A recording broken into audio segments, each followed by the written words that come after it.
You have issues with OCD or ADHD and yet you want to meditate? Are you trying to meditate but your mind is overly active? What can you do about this? Well, it's a serious problem and we encounter it very often, but it will take work. And that's the first level of acceptance, that you want to work with your situation, OCD, ADHD, whatever it might be, that you're going to have to apply yourself in order to be able to focus your mind, including for meditation, but especially for a great many things that are important to the success and satisfaction of human life.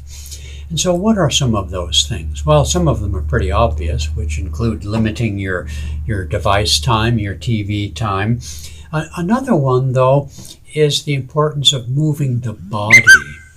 When the mind is too active, then use the body. This is the whole principle behind Hatha Yoga, behind yoga postures, which is move the body and the mind will be impacted.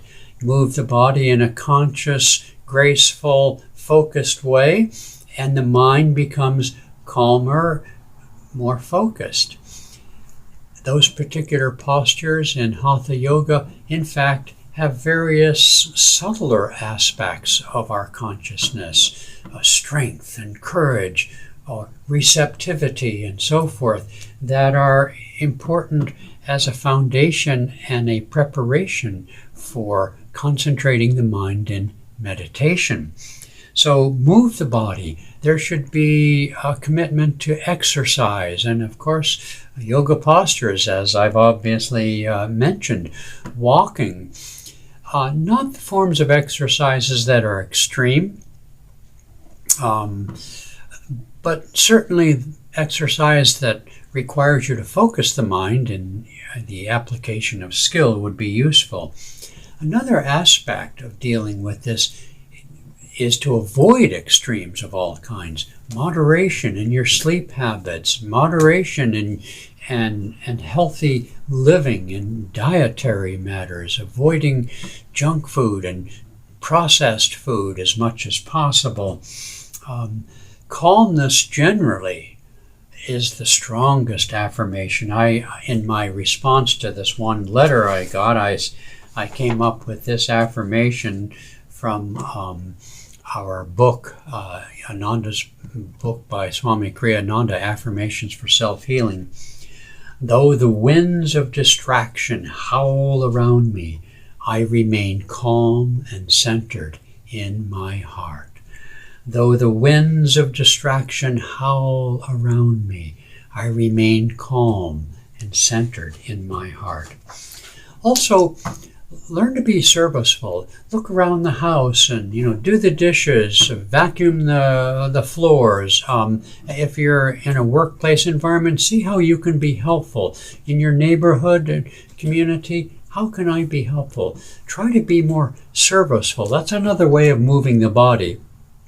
But it also, the attitude of being helpful is vitally important. It's very soothing and calming because it gets you outside your own self-preoccupation. Another thing is whatever you do, whatever projects you do or tasks that you undertake, finish them. Finish them to completion, and if there's tools or whatever involved, put your tools away.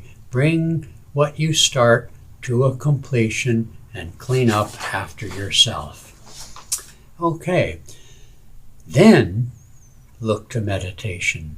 And in meditating, some of the great aids to focus the mind include chanting.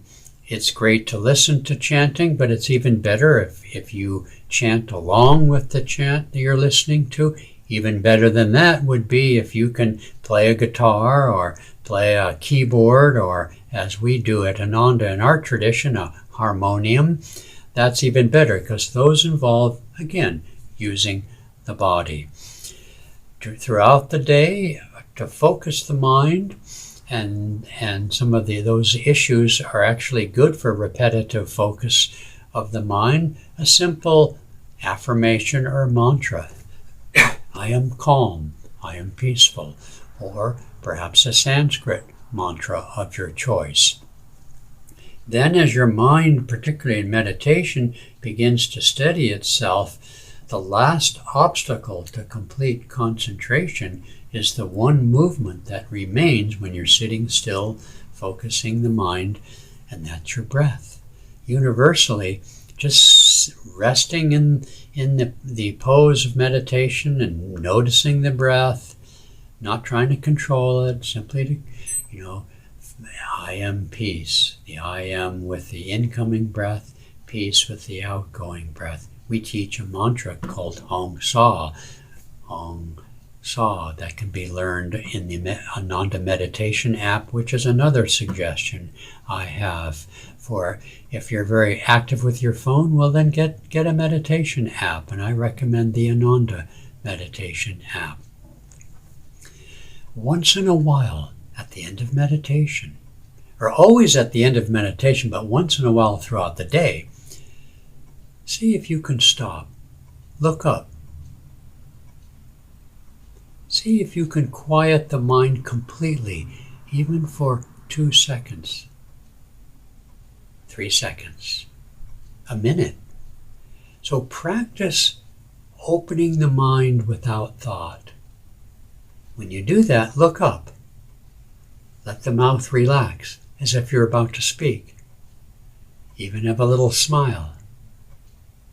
So if you take into account each of these different things as a regimen of daily activity, you'll be able to make great strides ahead in coping with the OCD or ADHD that you may be dealing with. In addition to whatever medication and medical advice that you receive and are prescribed for you, try some of these things. All right.